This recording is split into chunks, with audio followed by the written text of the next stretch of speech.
Hi. Sa isang magandang hapon po sa bawat isa sa atin. Sa pangalan po ng dakilang Panginoong Jesucristo, nandito tayo sa kwento pinagsama-sama kahit po sa kanyang kalooban.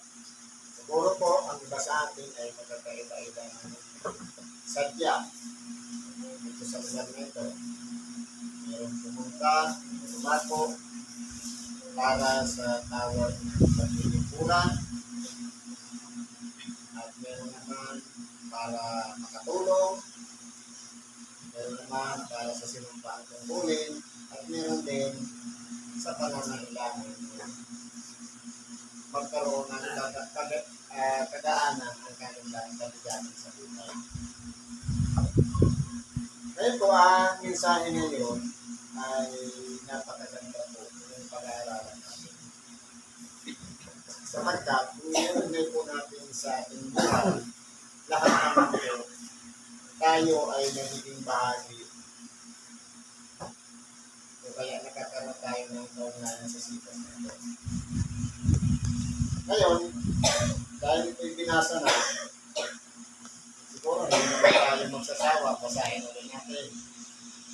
Sabi nga, para maunawaan natin ang Ebanghelyo, pag binasa ng isa, hindi mo pa nakuha yung mensahe, ulitin mo. At basa mo ulit, kulang pa rin, ulitin mo ulit. Hanggang sa 3 ulit ng pagbabasa, doon po natin mauunawaan kung ano ba ang nais ng ating Panginoon sa bawat isa sa atin upang sa ganoon ang kanyang mensahe ay maunawaan natin. Sapagkat kumbaga ang Ebanghelyo, ang sitas, kaya talaga kasulatan, pag binasa natin, parang ordinary na lang. Pero minsan, kahit isang oras tayong magbasa dyan, kung wala tayong naunawaan, tatlo po kasi ang nagbabasa dyan. Nagbabasa yung bibig, yung isip, at yung kamalayan. Pero ang importante po dyan, meron tayong maunawaan doon sa mga binabasa. Sabi po dito sa sitas, ang sabi doon sa ikalawa, sa Mateo 13, versikulo 31 hanggang 32.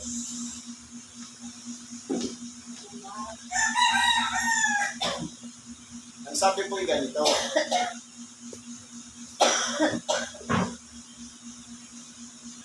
Sinaysay niya sa kanila ang ibang talinghaga na sinasabi, ang kaharian ng langit ay tulad ng isang bote ng binhi ng mustasa na kinuha ng isang tao at inihasik sa kanyang bukid, na siya ngang lalong maliit sa lahat ng mga binhi, datapwat ng tumubo ay lalong malaki kaysa mga gulay at nagiging punong kahoy. Ano pa't nagsisipangon ang mga ibon sa langit at sumisilong sa kanyang mga siyan. Kung pag-aralan po natin, bakit tinihambing ang kaharian ng Diyos sa butil ng mustasa? Ito po ay isang binhi na kung titingnan natin, maliit ang kanyang kalagayan. Kung pag-aralan po natin sa kasaysayan ito sa ibabaw ng isang lipunan, bakit pinili ng Diyos yung kanyang kaharian na ilagay sa isang katulad ng butil ng mustasa o sa isang maliit na lupain? Kung pag-aralan po natin, bago lumago ang pagkakilala sa Diyos, ang pagkakilala kay Kristo, iningatan po ng Diyos ang lahi mula kay Adan hanggang kay Jose, hanggang sa pagkapan ng anak ng ating dakilang Panginoon. Ang tanong po yan, saan po inihanda ng Diyos na magsisimula ang paghahari ng Diyos? Doon sa kanyang bayang pinili, kung pangako ng lupa na ipinagkaloob doon sa kanyang mga pinili sa makatulog bagay ang Israel. At kung titingnan natin, maliit na lugar, maliit na lungsod o bayan, na doon lahat nagsimula ang pangangaral ng Ebanghelyo. Noong una, at pangangaral po ng kaligtasan, nakapokus lang po doon sa mga Hudyo, doon sa mga Israelita. Kumbaga, kahit na nga merong pangitain kay Simon Pedro na sinasabi doon sa mga gawa ng apostol na merong mapabang mula sa langit na katulad ng isang kumot na nandun na lahat ng mga hayong piling kainin. Sabi nga, magpatay ka Pedro, kapag ihanda para kainin niya. Pero ang sabi ni Pedro, hindi ko ilalagay o hindi ako kumakain ng isang bagay na marumi. Sapagkat nakaugalian ng mga Hudyo na hindi nakikitungo sa mga hintil. Kaya, ang nais ng Diyos, yung pangangaral ng Ebanghelyo, lumago, magmula sa mga Israelita, makalabas doon hanggang sa masakop na ang buong sanglibutan. Kaya po, inihalimbawa sa isang butil ng mustasa, sapagkat kahit siya ay maliit sa lahat ng dinhi, pero kapag yan ay umusbong, o kaya nagkaroon ng ugat, naging nabuhay sa pamamagitan ng lupa na walang iba itong sanglibutan ito, na dito tayo'y nabubuhay, kumbaga ang pangangaral ng Ebanghelyo nagmumula po sa isang bagay. Halimbawa, katulad naman sa mga nagtulong sa may karamdaman. Halimbawa, may isang tao na pag-awin dito, umuwi sa kanila, pag-uwi sa kanila, napansin ng ating ng kapwa natin na magaling na. Siyempre, magtatanong siya, saan ka ba pumunta? Bakit ka magaling? Ngayon, yung sasabihin naman niya, doon ka nga ako gumaling. Ngayon, yung narinig ng isang tao na mayroon ding karamdaman at nagkaroon na parang lakas ng loob na yung tinatawag na pananampalataya na umuusbong sa kanyang puso, na sinasabi niya sa kanyang sarili, paroroon din ako, baka ako'y gumaling din. Kung pag-aralan po natin, dito po sa ibabaw ng sanglibutan, maliban na iyan po ay maitanim o maipunla sa bawat isa. Hindi mananatili po yan sa kalagayan na isang puti kahit na iyan ay nasa ilalim ng lupa. Sapagkat kumbaga, kapag yan po ay nakukulong na nagtinit ng lupa at nabasa pa ng tubig, mamamawis po yan. At lalabas yung ugat at pagkatapos yun, magkakaroon ng uhay. Lalabas na siya sa ibabaw ng lupa at siya ay magiging ng isang puno o halaman man na gumagapang, yun po ang magiging kalagayan para mamuhay. Ganyan po ang kalagayan din natin sa bawat isa sa atin. Na nag-uumpisa po lahat mula sa kaloob-looban natin na parang may nagtutulak upang may gawin tayo sa ating sarili nang sa ganon, yung pananampalatayang yan ay hindi po maging isang patay na pananampalataya, kundi maging buhay sapagkat meron po tayong gagawin. Hindi ibig sabihin na narinig natin, ika nga, na ako'y gumaling doon, gusto rin natin gumaling, wala tayong gagawin. Kundi meron po talagang magtutulak sa kaloob-looban natin, walang iba. Yung parang hinahanap ng ating sarili na magkaroon ng kagaanan ng ating pakiramdam. Kaya, kung pag-aralan po natin, ang butil po, kapag yan po ay nakalagay sa isang tuyo na kalagayan, mananatili po siyang butil. Pero kapag yan ay naisilid sa lupa, sa makatuwid, kapag ang salita ay naipasok na sa ating mga tainga, at kumbaga inunawa ng ating pag-iisip at pumasok sa ating puso, meron po tayong gagawin. Sapagkat iyan po ang magtutulak sa atin na pinagkakautosan ang aral natin napakinggan sa makatuwid pa ngayong Ibanghilyo na kinakailangan meron tayong gagawin. Ganyan po kung paano mabuhay ang butil na yan sa ilalim ng lupa. Ganon din sa ilalim ng ating kalagayan na tayo'y nagmula din sa lupa. Kaya kung pag-aralan natin, kapag yan po ay namunga at napagkilala na sa pamamagitan ng pagpapagaling na iyan, nagkaroon ng kalakasan, maaari pa yan makarikayat ng ibang tao nang sa ganon, yung may karamdaman ay magkaroon din ng kagalingan ang kanilang karamdaman. Sa makatuwid, hindi lang sa pangsarili ginagawa, kundi na ibabahagi pa sa kapwa. Kaya kung titingnan natin, sabi dito, kahit ang mga ibon sa kalangitan ay nagsisipagsilong noon. Ibig sabihin, lumalago. Hindi ibig sabihin na kinakailangan ng pananampalataya yan ay maging patay, kundi maging buhay tayo. Hindi lamang ibig sabihin na wala tayong gagawin, kundi pagsisikapan natin na palaguin natin ang pananampalataya. Ibahagi natin sa kapwa at yung nabahagi na natin ay ibahagi din sa iba.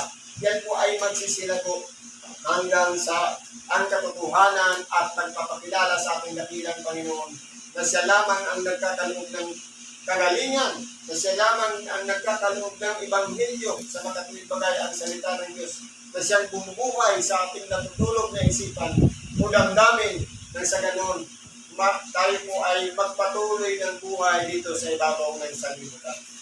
Sa totoo po, kung wala pong Ibanghilyo, ang buhay natin ay walang saysay. Hindi ba kapag dumarating mga problema, akala natin wala ng solusyon. Pero kapag narinig natin ang Ibanghilyo, meron pang pag-asa. Meron pang mangyayaring bago. Meron pa tayong matatanggap na biyaya. Ibig sabihin, hindi pa yung katapusan. Nagkakaroon tayo ng tinatawag na pag-asa. Kaya kung pag-aralan po natin doon sa isang isitas, ang sabi ng ating dakilang Panginoon, ibig mo rin bang gumaling? Isang katanungan na pagkaminsan, katulad nitong isang lalaki, sa halip na sumagot ng diretso na opo, ang dami niyang mga drama. Sasabihin niya, bago pa ako pagkarating na may nauna sa atin. Kumbaga, sa halip na magkaroon ng pananampalataya, natanggapin, o kaya sagutin ng diretso, yung tanong ng ating dakilang Panginoon, ang dami niya pang pasikot-sikot.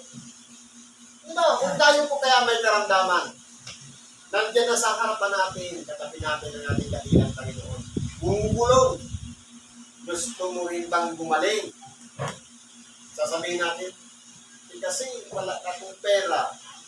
Kasi nahirapan na akong lumunok. Kasi, kumbaga, bakit hindi natin diretsuhin yung sagot? Huwag na natin gayahin yung 38 taon ng nasa karamdaman. Kundi, kinakailangan meron tayong gagawin sa ating sarili.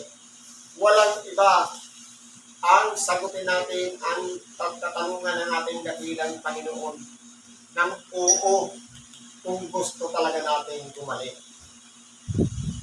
Kung titignan po natin, tama yung sinabi ng mga sinundan ko. Ang 38 taon na pag-aantay, napakatagal na po yun.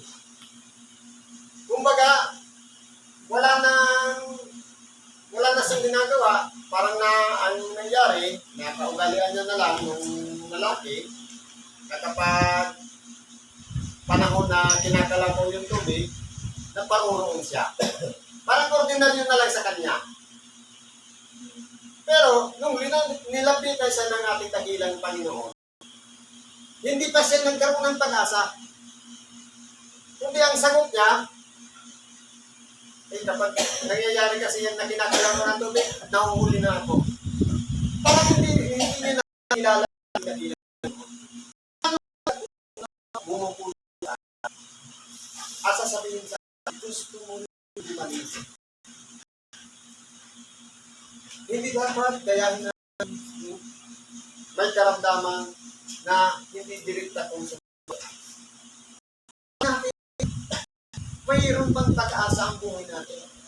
Bagamat may karamdaman, pinagkakalooban pa tayo ng hininga ng buhay. Pinagkakalooban tayo ng buhay. Sa tuwid, meron tayong pag-asa. Ibig sabihin, kumbaga sabi nga dun sa isang aklat, ang karamdaman ay parang isang dalaw. Na kapag yan ay inaamo-amo mo, o kaya binibibi-bibi mo, hindi kanya iwan. Katulad niya ng isang buhay, o bisita, kapag yan ay pinatuloy mo sa bahay, in-entertain mo ng todo, ayaw nang umalis. Pero kapag yan ay nilalabanan natin sa pamamagitan ng pananalig natin kay Kristo, kung pag-aaralan po natin, bakit ang tao nagkakaroon ng karamdaman? Meron dito isang bahagi sa banal na kasulatan na sinasabi.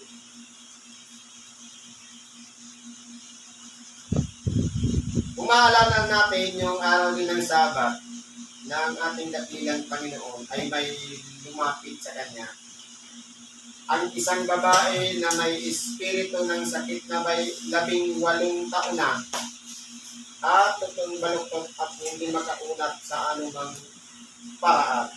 At nang nakita ni Jesus, kanyang tinawag siya at sinabi niya, babae, kalag ka na sa iyong sakit. Kung pag-aralan po natin, ano po ba talaga ang sakit?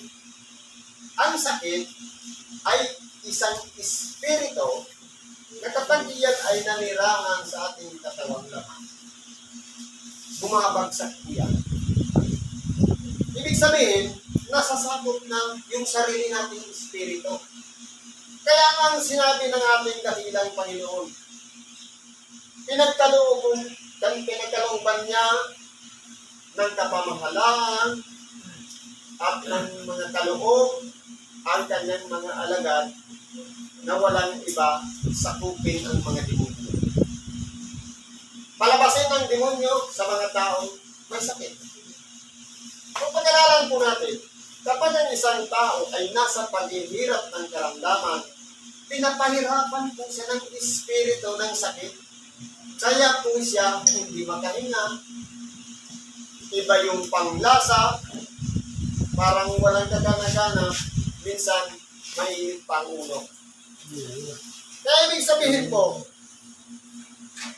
nagturuan ang ating dakilang Panginoon ang mga alagad niya na magpalayas ng demonyo.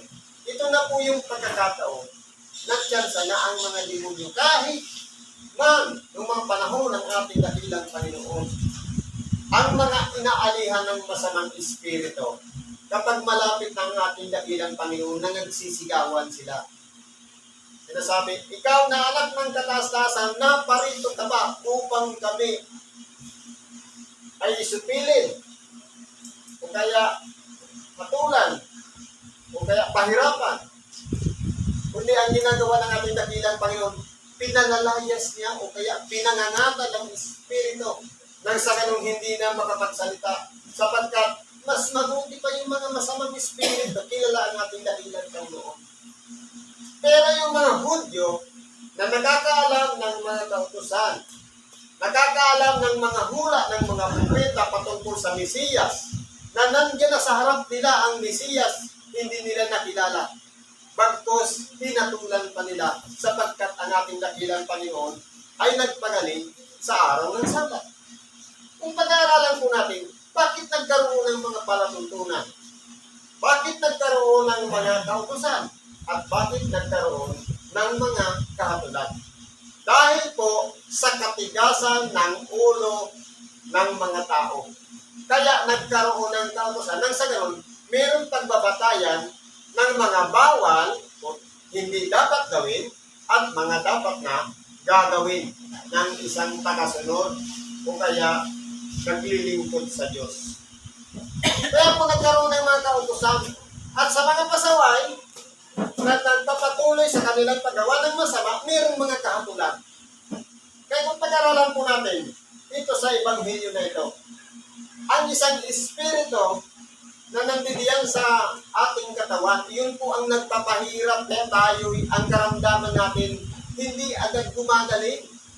Dahil po sa pagkakasala na nandidiyan sa kalooban natin, kapag iyan po ay inihingi natin ng kapatawaran sa Diyos at naging malinis ang ating puso, ang masamang espiritu wala ng pagkakataon para manirahan dyan sa kalooban natin.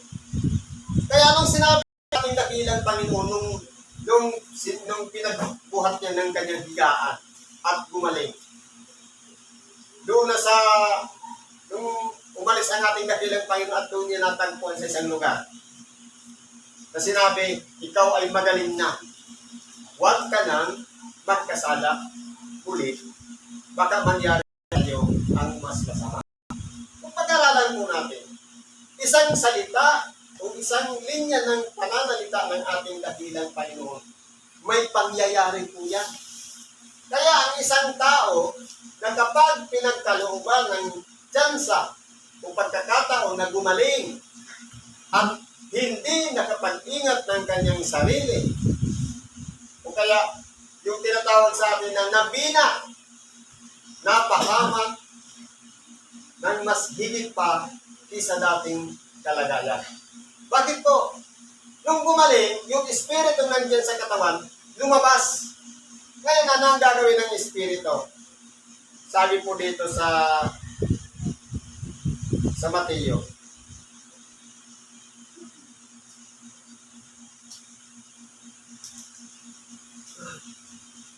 Datapwat,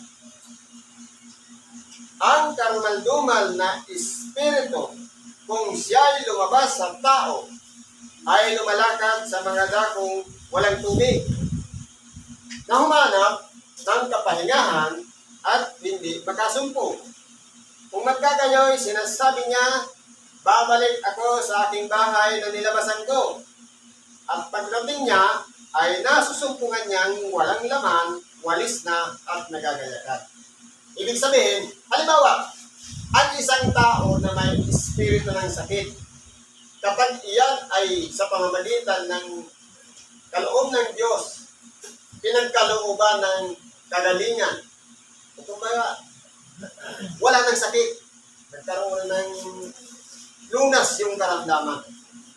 Ngayon, yung espiritu, babalik-balikan niya yung kalagayan ng kanyang pinag-alisan na nagagaya ka na malinis na. Pero wala na siyang kakayahan, nasirain yun. Kaya anong gagawin niya? Kung magkagayon, yumayaon siya at nagsasama ng pitutang espiritu na lalong masasama kaysa kanya, at sila ay nagsisipasok at nagsisitahan doon at nagiging lalo pang masama ang huling kalagayan ng taong yaon kaysa sa una, gayon din ang mangyayari sa masamang lahi.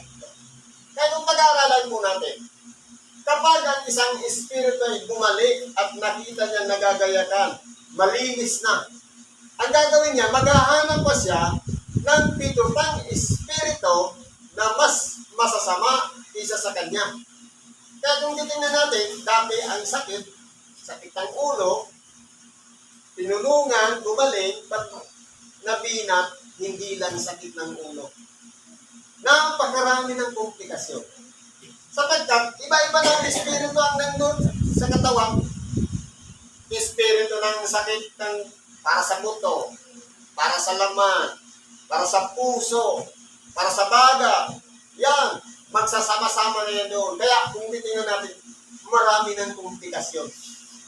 Kaya nangyayari, mas lalo pang sumasama ang kalagayan kaysa dati. Sinabi po yan ng ating dakilang Panginoon. Kaya sa mga taong gumagaling, tinuturuan po dito na kinakailangan po natin mag-ingat ng ating sarili nang sa ganong hindi dumating sa atin ang punto o pagkakataon na mas lalo pang lumala ang karamdaman natin. Kaya po, nilinaw yan ng ating dakilang Panginoon. Sa pamamagitan ng isang espiritu na lumalabas sa tao, kapag pinapagaling at pinapatawad ang kasalanan, nagiging malinis ang puso. Pero wala na siyang kakayahan makabalik sa dating karamdaman. Ang gagawin niya, iba na naman karamdaman Kaya ang nangyayari po niyan, maghahanap siya ng paraan nang sa ganun, makakuha siya ng 7 pang espiritu mas masasama kaysa sa kanya at silang 7 ay magkakasama na muling maninirahan doon sa bahay na kanyang inayusan. Sa magkatuwid bagay, yung katawan ng isang taong may karamdaman. Kaya po, tinuturuan tayo dito sa pangalawang sitas tungkol sa util ng mustasa na walang iba, yung pananampalataya na yan. Na kahit man yan nagmula sa maliit na bagay na ating napakinggan lamang sa ating kapwa, na ang isang tao ay gumaling dahil lamang sa pananampalataya. Kinakailangan yung pananampalataya yan ay nananatiling sa ating sarili. Hindi ibig sabihin na halimbawa, nanampalataya lamang yung malaman na doon gumaling at sinubukan naman at gumaling din, pagkatapos ay wala na. Kundi nagpapatuloy po yung pananampalataya. Nang sa ganun, bumalik pa ng espiritu, wala po siyang kakayahan kahit magsama pa siya ng 7 espiritu, hindi niya po kayang sirain na muli ang ating katawang naman. Kaya kung pag-aaralan po natin, isang bagay na mahalaga sa buhay natin. Sapagkat yung isa pa lang na espiritu, ayaw na natin na magkasakit ng kapirasong sakit. Lalo na siguro kung mas malala yung sakit, siguro mas ayaw naman natin. Kaya kung halimbawa, tinatanong tayo ng ating dakilang Panginoon, ibig ko rin bang gumaling? Kinakailangan ang kasagutan natin, hindi maging katulad nun sa 38 taon ng may sakit, hindi pa diretso ang sagot. Kundi, ang sabihin natin, opo, gusto ko rin gumaling. Sapagkat magmumula po sa ating bibig, sabi nga, sa kasaganaan ng kanyang puso ay nagsasalita ang kanyang bibig. Ibig sabihin, kung ano ang nananahan sa ating puso, yung pananampalatayang yan na tayo ay gagaling, nagsasalita ang ating bibig. Nang sa ganoon, naiuugay natin ang ating sarili bilang tayo'y isang tao at tinatanong tayo ng ating dakilang Panginoon para tayong nag-uusap na sumasagot tayo sa kanyang sinasabi. Kaya kung pag-aralan po natin, totoo ang tao nagkakasakit. Sabi nga, dalawang kalagayan ang tao nagkakaroon ng karamdaman. Una, yung spiritual, pangalawa yung physical. Yung spiritual, sabi sa ibang bahagi ng banal na kasulatan, ang tao ay hindi nabubuhay lamang sa tinapay, kundi sa bawat salitang lumalabas sa bibig ng Diyos.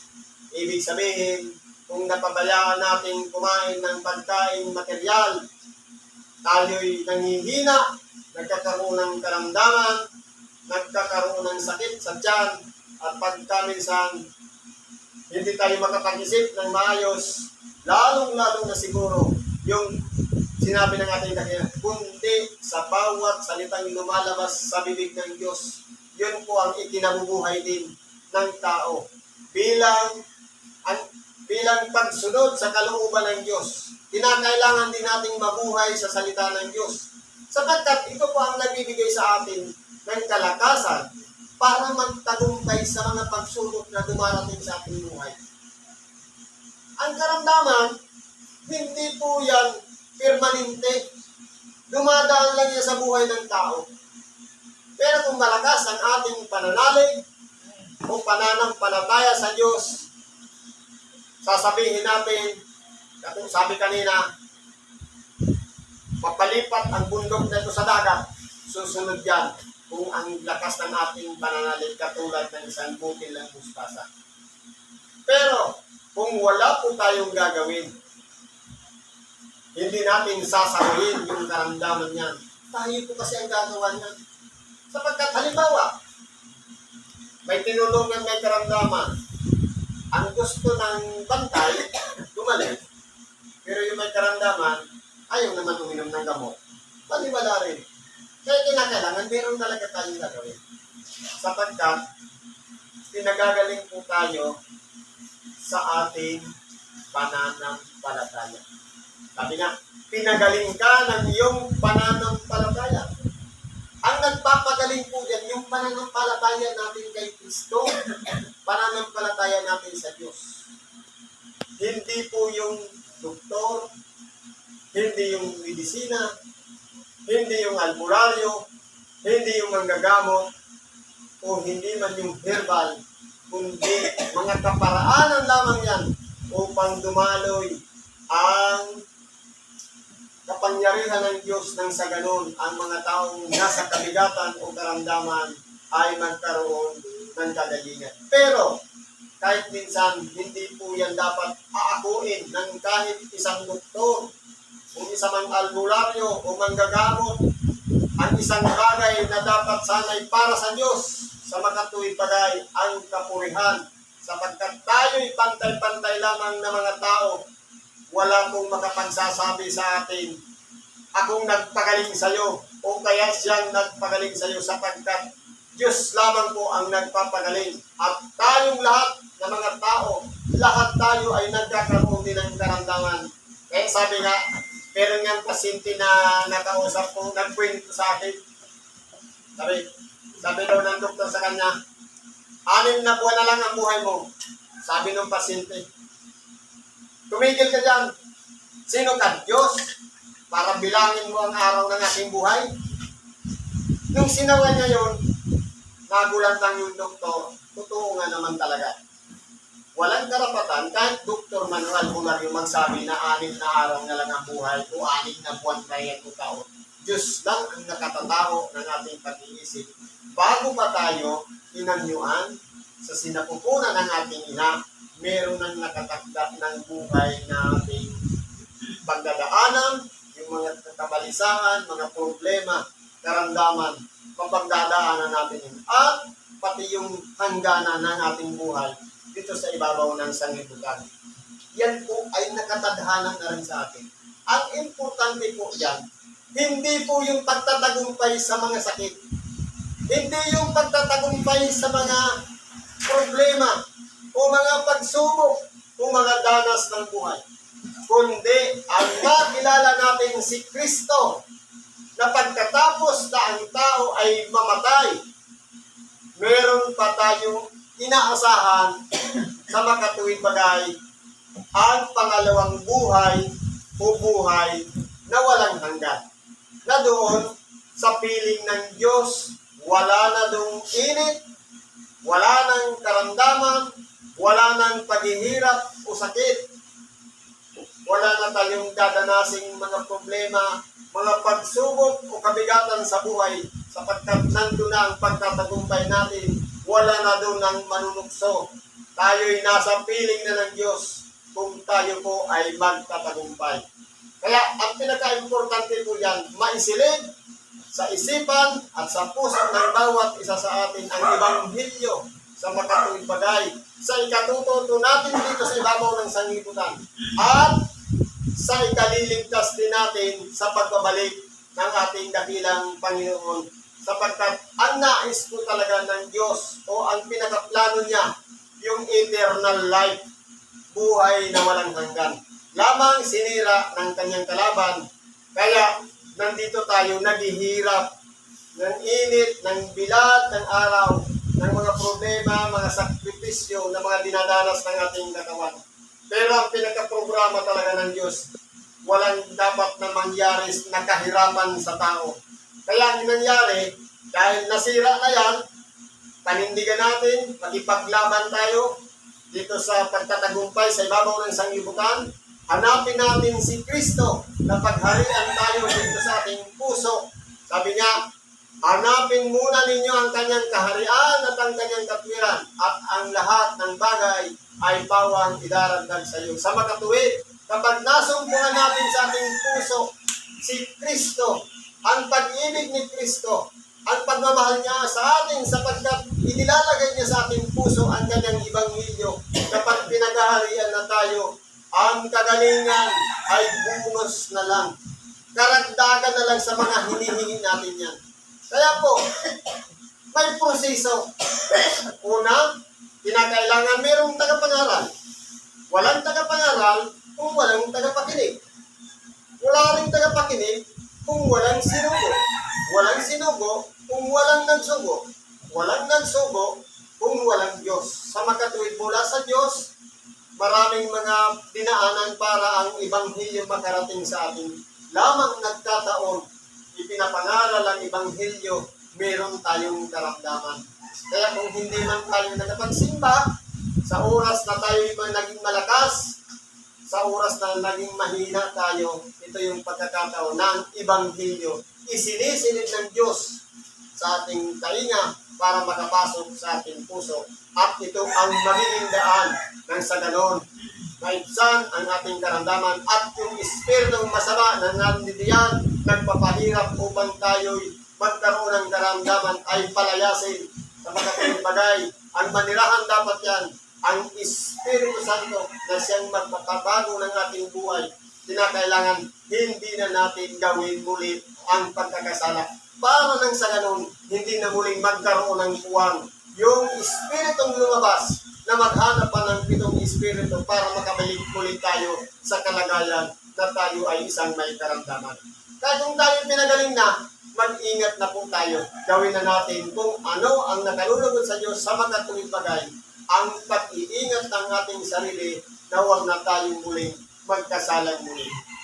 Siguro hanggang dyan na rin muna ang pakikibahagi natin ng Ebanghelyo. Salamat po at pagpalain tayo ng Diyos. Ano man po ang mga kahilingan natin, yan man ay kabigatan sa mga karamdaman ng katawan, kabigatan sa mga problema, mga pagsubok na dinadanas ng ating buhay. Yan man ay mga balakid, ano man mga karaingan natin, idulog natin sa Diyos. At tanging ang kasagutan po ay nagpumulat sa Kanya. Kaya idalangin natin lahat ng yan sa ngalan ni Kristo Jesus. Salamat at isang magandang hapon sa atin lahat.